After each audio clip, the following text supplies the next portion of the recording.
des rencontres avec les corps constitués pour des consultations. Dans son discours, Azalia Soumani a évoqué une éventuelle consultation de la population par voie référendaire et la mise en application des recommandations issues des assises nationales. Je voudrais ici remercier toutes les personnalités et les experts nationaux consultés pour leur disponibilité, leur contribution et le grand sens de l'intérêt national qu'ils ont démontré tout au long de ces assises. Je les remercie pour la sincérité de leurs analyses, la franchise de leurs remarques et la pertinence de leurs propositions. Je réitère ma gratitude à nos amis, à nos partenaires bi- et multilatéraux, ainsi qu'à tous les représentants de haut niveau de la communauté internationale. Leur présence, leur message hautement apprécié et les conseils prodigués ont constitué un réel motif d'encouragement et de satisfaction à ce dialogue inclusif de développement et apportent à notre pays une précieuse caution à la mise en œuvre des conclusions et recommandations de ces assises.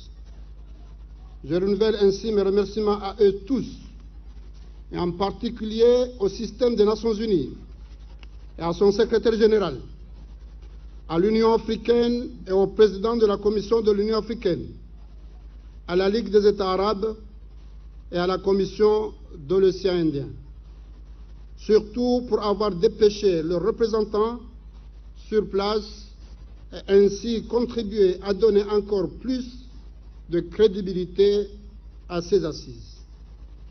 Mes chers compatriotes, j'ai procédé ces derniers jours à une série de consultations avec les autorités nationales et insulaires, les élus nationaux, insulaires et locaux, les organisations de la société civile, les membres du corps diplomatique, les oulémas, les opérateurs économiques, les préfets et les partis politiques, pour les tenir informés des recommandations des assises et de leur mise en œuvre très prochainement. Aujourd'hui, avant de lancer la mise en œuvre formelle des recommandations retenues, j'ai tenu à m'adresser à vous annoncer que j'ai décidé d'ouvrir avec vous, dans les semaines et mois qui viennent, une nouvelle page de l'histoire de notre pays.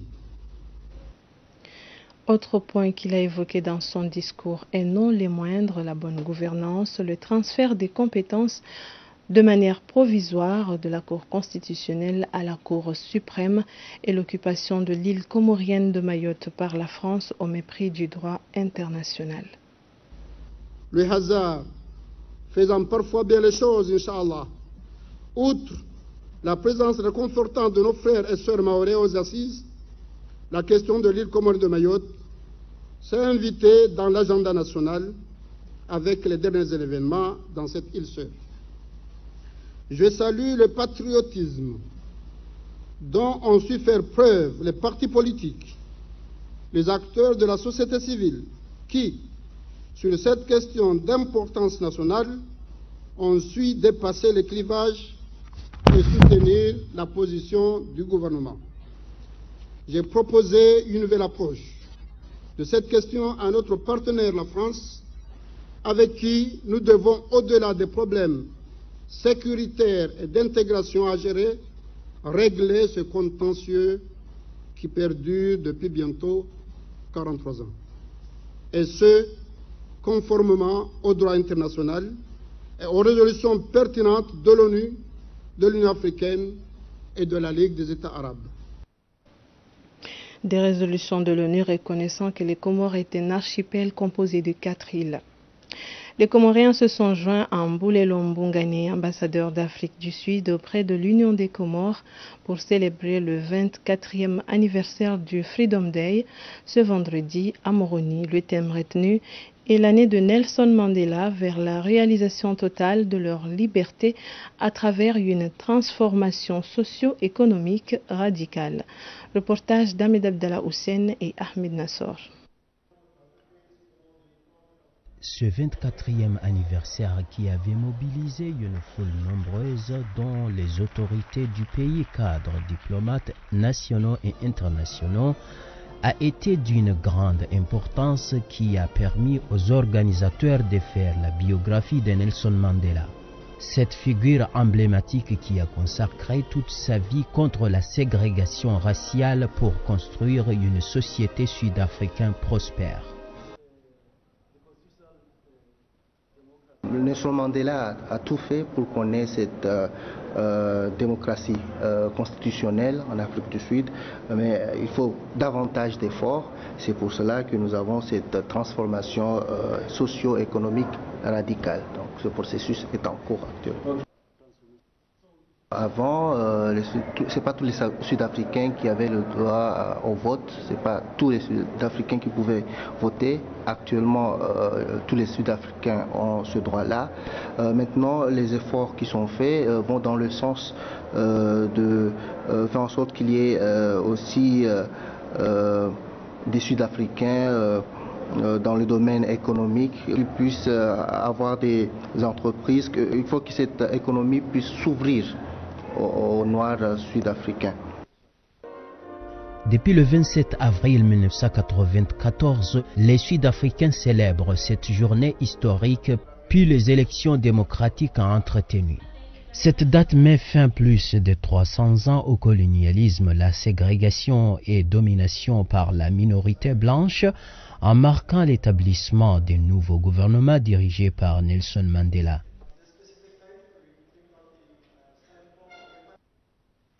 Autre volet de l'actualité, cérémonie organisée ce mardi à Moutamoudou à l'occasion de la journée mondiale de lutte contre le paludisme. Une occasion de sensibiliser la population sur les mesures de précaution. Reportage d'Ayatollah Mahmoud, récit de Mounira Ahmed.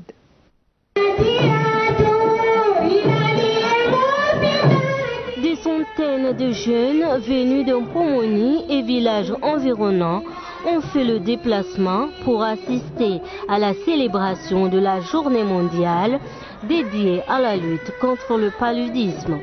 Le thème retenu pour cette année est « Prêt à vaincre le paludisme ». Après le mot du bienvenu du préfet de la région de Chisiwani, les discours se sont succédés et ils étaient focalisés sur la sensibilisation pour éradiquer le paludisme aux Comores. Nous sommes tous réunis ici et aujourd'hui pour nous dire que par les efforts déployés par nos chers médecins et avec l'appui des partenaires internationaux, le paludisme est éliminé en juin, Inch'Allah. Nous devons donc nous unir et être prêts à ce combat visant à pousser plus loin le paludisme pour qu'il ne puisse plus revenir à Anjou. Le commissaire à la santé a fait appel en langue nationale aux 20 communes de Nzouani, du Sunur et accompagne les médecins pour atteindre les objectifs de 2020.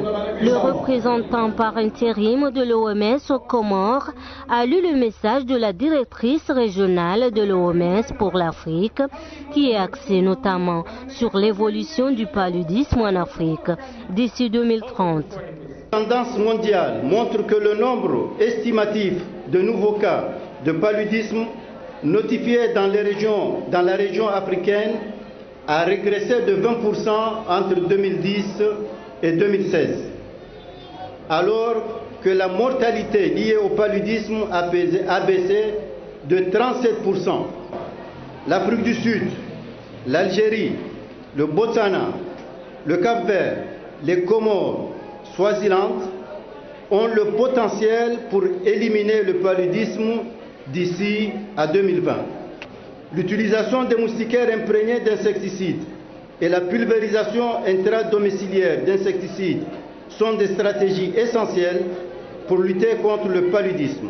Cette journée permet aux autorités de bien cadrer le thème de cette année et sensibiliser l'opinion sur la question liée à l'évolution du paludisme. 4000 cas de paludisme dont 4 décès sont enregistrés en 2017 dans notre pays. Or, ceci constitue un des facteurs qui freine le développement des Comores, a martelé la ministre de la Santé. Depuis son accession au pouvoir, le chef de l'État a fait de la lutte contre le paludisme une priorité nationale du gouvernement. Je saisis cette opportunité pour féliciter et encourager les exécutives des îles de Ngazidja, de Nzouani, de Mouali, Inch'Allah de Maoré, pour les progrès qu'ils ont réalisés en démontrant que cette politique du président de la République nous amènera à bâtir un pays sans paludisme. Lutter contre le paludisme est le meilleur investissement que nous sommes en train de faire. Nous exhortons la population de Mouali et de Zouani à s'investir pour éviter la réintroduction du paludisme. Mesdames, Messieurs les partenaires, distingués invités, votre forte mobilisation traduit déjà la vitalité de la coopération, mais aussi de votre engagement renouvelé à accompagner le gouvernement.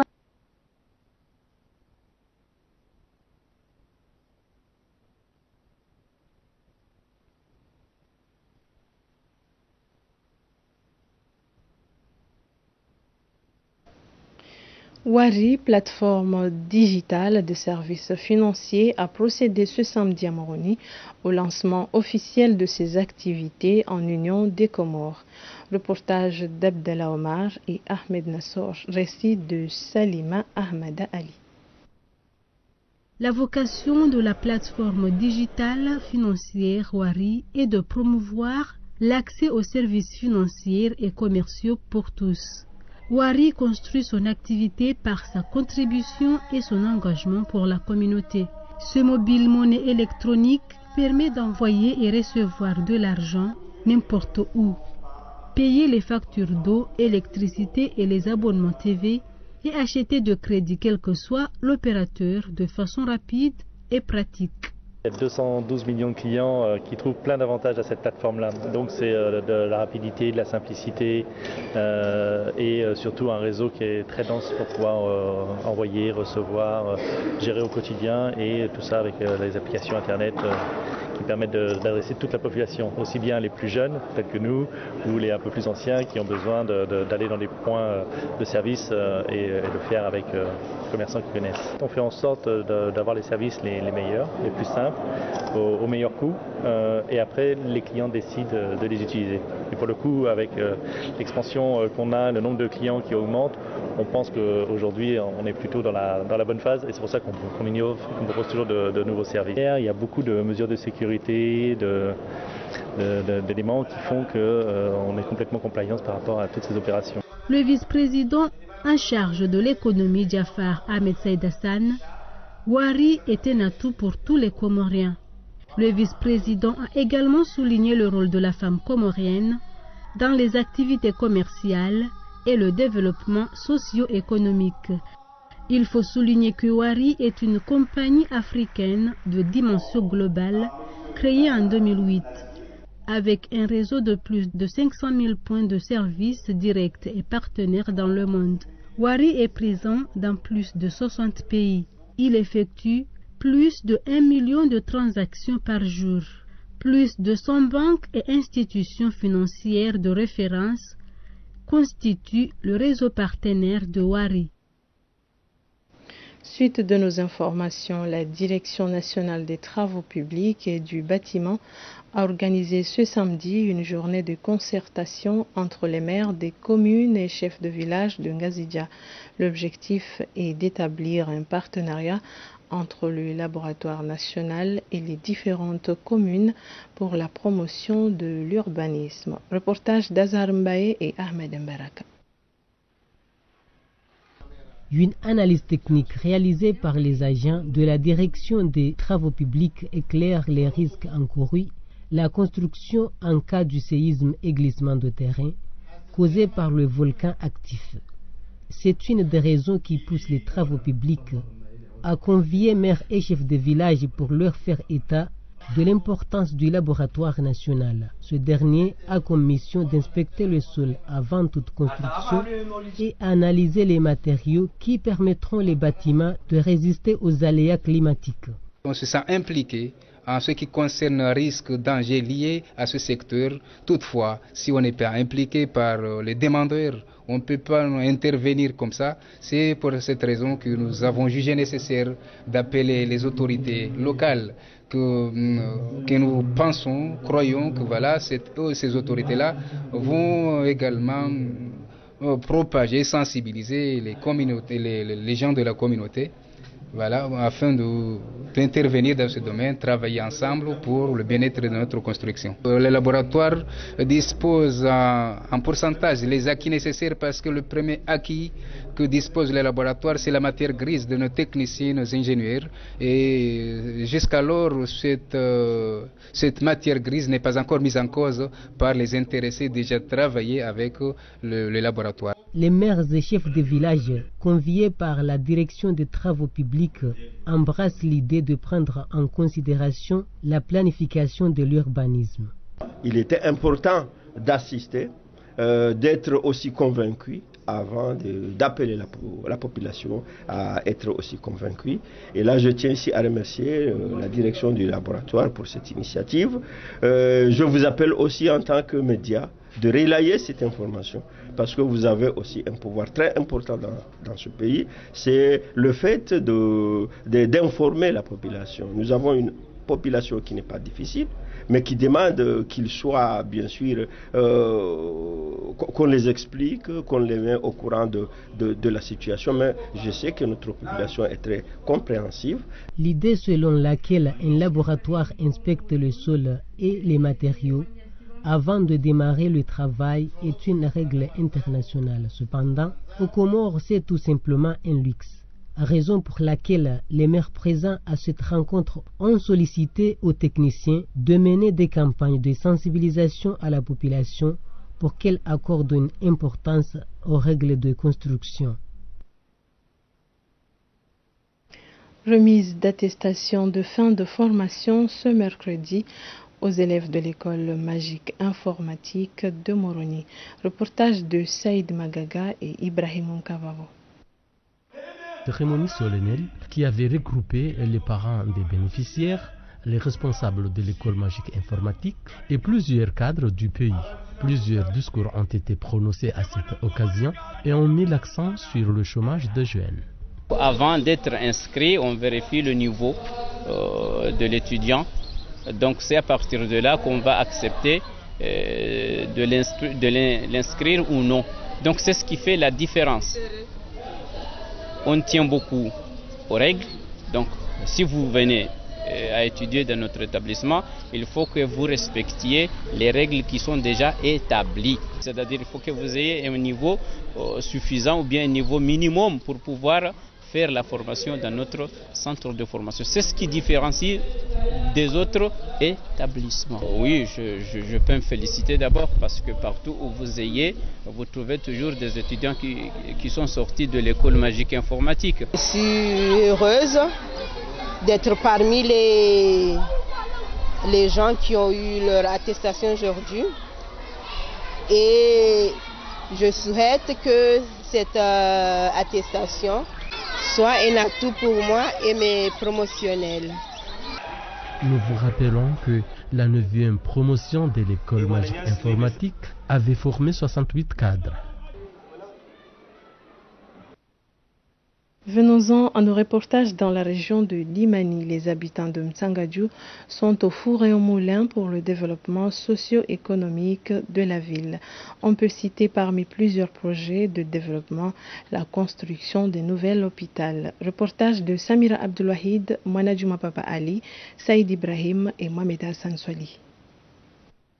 Certes, les places publiques sont faites pour se reposer, mais les jeunes d'Nsoralé dans la région de Limani les considèrent comme des endroits pour discuter les affaires sociales, politiques et plus particulièrement les projets qui visent le développement. Au cours de cette tournée dans la région de Limani, nous nous sommes rendus dans le village de Mtsangadjou. À l'entrée, Cet hôpital complètement délabré et délaissé. Mais en revanche, nous avons pris connaissance de la construction de notre hôpital financé par les membres de la diaspora de ce village. L'ensemble de diaspora, l'ensemble des diasporas, filles et garçons, grands et petits, on a engagé un travaux colossaux, la construction d'un centre hospitalier. Hôpital que vous voulez, si vous montez un peu plus haut, vous le verrez sur la coulée. Il est en cours de construction. Ça, c'est du fonds propre d'Msangadjou. Mais la plupart, pour vous dire la vérité, la plupart, c'est les diasporas. Et les restes, les habitants, ils n'ont pas contribué. Ils ne sont pas contre, mais ils n'ont pas contribué. Mais ce qui contribue, c'est les diasporas. Le développement de ce village se basait sur l'éducation, les centres culturels, dont cette grande salle de fête. Le foyer, la salle de fête, ici on l'appelle la salle de fête d'Mdjengo. Ça c'est fonds propres d'Msangadjou. Et encore, vous voyez les difficultés qui sont dans les villes et villages actuellement, les groupes qui a construit ces foyers. La région de Limani s'est mobilisée afin de s'équiper de matériel de l'électricité dans la région. Eh ben, c'est comme tous les villages ou comme toutes les villes.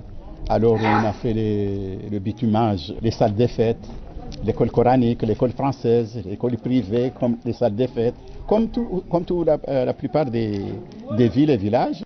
Les habitants de Msangadjou ont réhabilité les quartiers du village pour redorer l'image.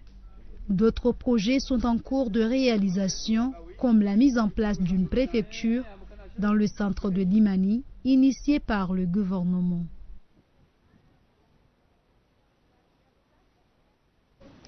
Les jeunes de Ntsoralé, toujours dans la région de Limani, sont en train de construire une place publique. Cette initiative entre dans le cadre du développement de la localité. Reportage d'Abdallah Omar, Ormia Abdou Simba, Eshata Hassan et Azali Al-Hamid.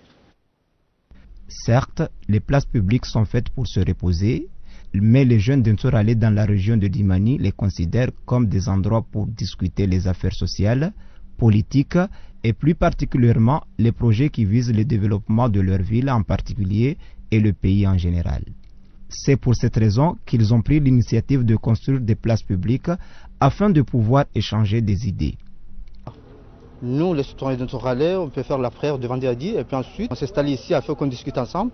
C'est les choses qui se passent dans la semaine, on peut les discuter ici. Témoigner qu'on peut se communiquer ensemble, qu'on peut se réunir ensemble afin qu'on discute ensemble le développement, celles qui vont bien et celles qui ne vont pas bien. Ces places a pour objectif les jeunes cadres et les notables pour dire les nouvelles de notre village et surtout la politique ou les affaires sociales dans notre société.